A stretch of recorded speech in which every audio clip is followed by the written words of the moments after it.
नमस्कार, छत्तीसगढ़ एक्सप्रेस में आप सभी का स्वागत है। मैं हूं आपके साथ कपिल मिश्रा। चलिए करते हैं खबरों की शुरुआत राजधानी रायपुर से। छत्तीसगढ़ विधानसभा के बजट सत्र की शुरुआत राज्यपाल के अभिभाषण से शुरू होगा सत्र। राज्यपाल रमेन डेका देंगे अभिभाषण। छत्तीसगढ़ आर्थिक सर्वेक्षण 2025-26 होगा पेश। वित्त मंत्री ओपी चौधरी करेंगे पेश। आर्थिक सर्वेक्षण बजट सत्र में 2026-27 का मुख्य बजट होगा पेश। सत्र के दौरान कुल 15 बैठकें होंगी। तो यह खबर रायपुर से आपको बता रहे हैं, जहां पर आज से छत्तीसगढ़ विधानसभा का बजट सत्र शुरू होने जा रहा है। बात की जाए तो कल 24 फरवरी को वित्त मंत्री ओपी चौधरी बजट पेश करेंगे। अब देखना होगा कि बजट का जो है स्वरूप कैसा होगा, इसमें किन किन वर्गों को समाहित होगा। ये जो बजट होगा वो कितना जो है छत्तीसगढ़ के लोगों के लिए लाभदायक साबित होगा। तो राज्यपाल के अभिभाषण से सत्र की शुरुआत होगी। रमेन डेका सत्र को संबोधित करेंगे। तो खबर आपको रायपुर से बता रहे हैं, जहां पर छत्तीसगढ़ के विधानसभा का बजट सत्र आज से शुरू हो रहा है। कल 24 फरवरी को जो है वित्त मंत्री ओपी चौधरी बजट पेश करेंगे।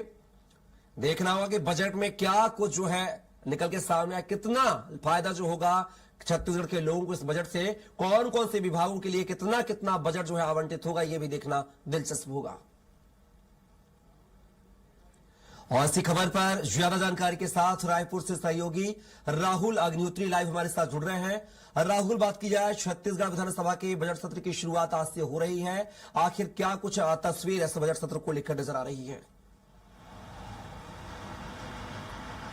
जी, देखा जाएगा कि आज बजट सत्र का पहला दिन रहेगा और राज्यपाल रमेन डेका आज बजट को लेकर के अपना भाषण जो है वो इस विधानसभा की पटल पर रखते हुए नजर आएंगे, जहां पर तमाम जो पक्ष विपक्ष के तमाम जो नेता हैं वो इसमें शामिल होंगे। और देखा जाए तो कुछ ही घंटों का जो आज का सत्र है वो रहने वाला है। और उसके साथ ही कल जो वित्त मंत्री ओपी चौधरी है उनके द्वारा बजट पेश किया जाएगा और बजट को लेकर के तमाम तरह की तैयारियां जो है वो उनके द्वारा पूर्ण की जा चुकी है। पहले ही विभागीय स्तर पर सभी तरीके से जो जानकारी है वो लेने का काम वित्त विभाग के द्वारा किया गया, जहां पर सभी विभागों के अधिकारियों के साथ जो पूरा एक ब्यौरा है, एक खाका है वो तैयार किया गया और उसके माध्यम से जो बजट है उसे एक अच्छा बजट बनाने का प्रयास किया गया है, ताकि छत्तीसगढ़ के विकास में इस बजट का जो भूमिका है वो काफी महत्वपूर्ण रहे। और जिस तरीके से यदि बात करें तो हम जिस पड़ाव पर आज खड़े हैं, छत्तीसगढ़ एक युवा राज्य के तौर पर खड़ा है और यहाँ पर इन्वेस्टमेंट से लेकर के जो औद्योगिक नीति है उसे बेहतर करने का प्रयास यहाँ पर छत्तीसगढ़ सरकार कर रही है, पर्यटन को बढ़ावा देने का प्रयास कर रही है। तो ऐसे तमाम बिंदुओं पर यदि नजर लगाकर देखें तो जिस तरीके से वित्त मंत्री ओपी चौधरी ने पिछले 2 बार छत्तीसगढ़ का बजट पेश किया है, जिन बिंदुओं पर उन्होंने ध्यान दिया है, तो उस अनुसार देखा जाए तो अब जो बजट पेश होगा यहाँ पर उन्हीं बिंदुओं को आगे बढ़ाने का प्रयास छत्तीसगढ़ सरकार करेगी।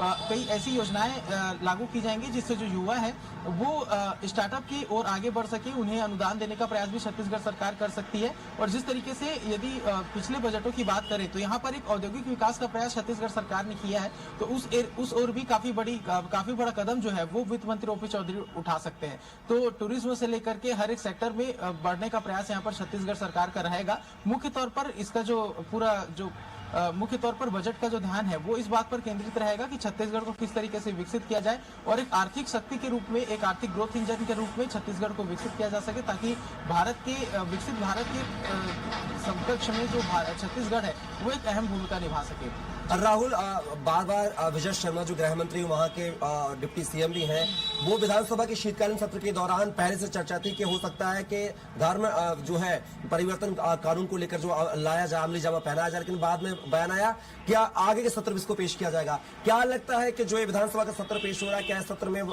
ऐसे कौन कौन से विधेयक होंगे जो सदन के पटल पर रखे जा सकते हैं?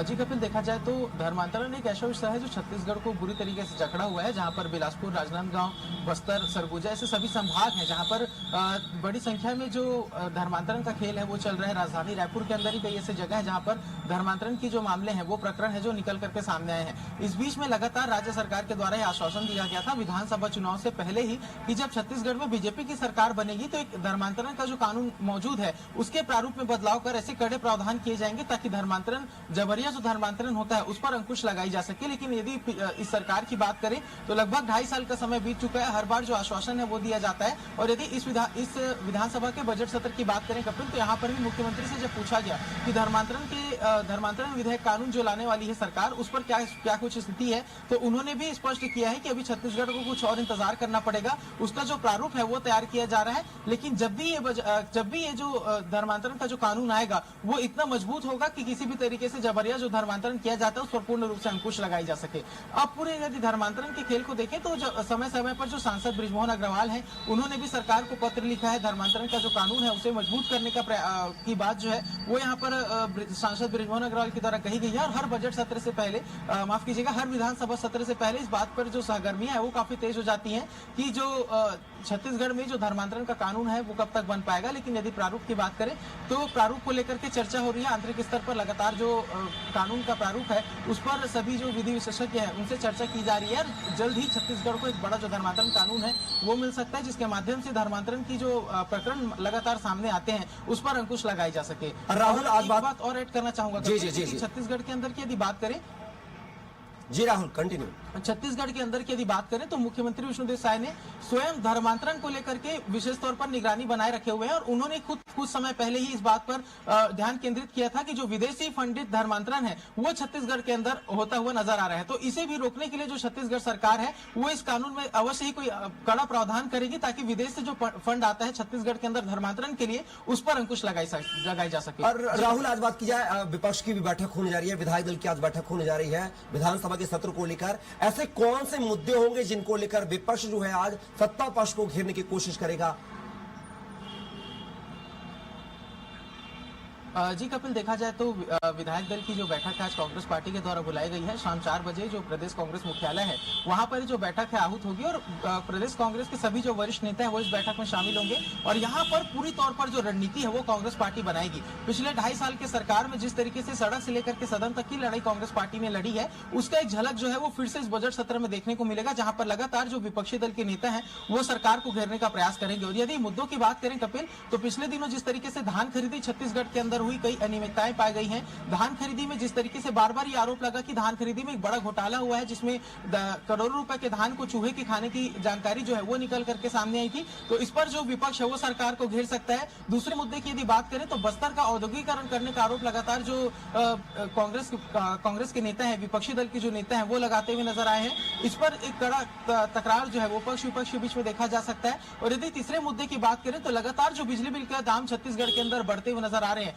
क्योंकि छत्तीसगढ़ को देखा जाए तो बिजली सरप्लस स्टेट है, उसके बाद भी लगातार जो दाम बढ़ रहे हैं। तो इस बीच में जो छत्तीसगढ़ सरकार है उसको घेरने का काम विपक्षी दल कर सकते हैं। इसके साथ में अगर और भी प्रकरणों की बात करें तो जिस तरीके से लगातार सामूहिक हिंसा की जानकारी निकल करके आ रही है, लगातार जो अधिकारी निरंकुश होकर के लोगों के साथ मारपीट कर रहे हैं, बर्बरता कर रहे हैं, ऐसे तमाम प्रकरण जो है वो निकल करके सामने आ रहे हैं। तो इस बीच विपक्ष इस मुद्दों पर भी सरकार को घेरने का प्रयास करेगा। और एक मुद्दा और हो सकता है जहां पर प्रदेश सरकार के द्वारा लगातार जो योजनाएं चलाई जा रही हैं उसकी सभी विधायक अपने अपने क्षेत्रों में आकलन करते हुए नजर आते हैं। इस बीच में यदि किसी विधायक को अपने क्षेत्र में घोटाला होता हुआ नजर आएगा तो वो मुखर होकर के सरकार से जवाब पूछ सकता है। और अंत में यदि बात करूं तो बस्तर की आवाज उठाने के लिए कवासी लखमा फिर से जेल से रिहा हो चुके हैं। और यहां पर देखा जाएगा कि उन्होंने विधानसभा अध्यक्ष के शर्तों के आधार पर जो बजट सत्र है उसमें शामिल होने की अनुमति जो है वो प्राप्त कर ली है। तो अब अपने क्षेत्र से लेकर के पूरे बस्तर संभाग की जो बातें हैं वो यहाँ पर सरकार के समक्ष रखते हुए नजर आएंगे। क्योंकि पिछले जब अंतिम बार कवासी लखमा बजट सत्र में विधानसभा सत्र में पेश हुए थे तो वहां पर उन्होंने एक पीडब्ल्यूडी विभाग के बड़े घोटाले का उजागर किया था। और उसके बाद ही लगातार विपक्ष ने आरोप लगाया था कि कवासी लखमा की गिरफ्तारी भी उस प्रकरण के नाम से हुई है। तो देखा जाए तो फिर से जो कवासी लखमा है वो अपनी बातें वहां पर रखते हुए नजर आ सकते हैं। तो काफी रोचक पूरा विधानसभा का सत्र रहने वाला है, जहां पर विपक्ष लगातार सरकार को घेरने का प्रयास करेगा और पक्ष के द्वारा जवाब देने का प्रयास और विपक्ष में जो है नोकझोंक होती हुई नजर आएगी या शांतिपूर्ण तरीके से जो सत्र संचालित होगा। फिलहाल के लिए हमारे साथ राहुल बन रहेगा, आगे आपसे और भी जानकारी साझा करेंगे।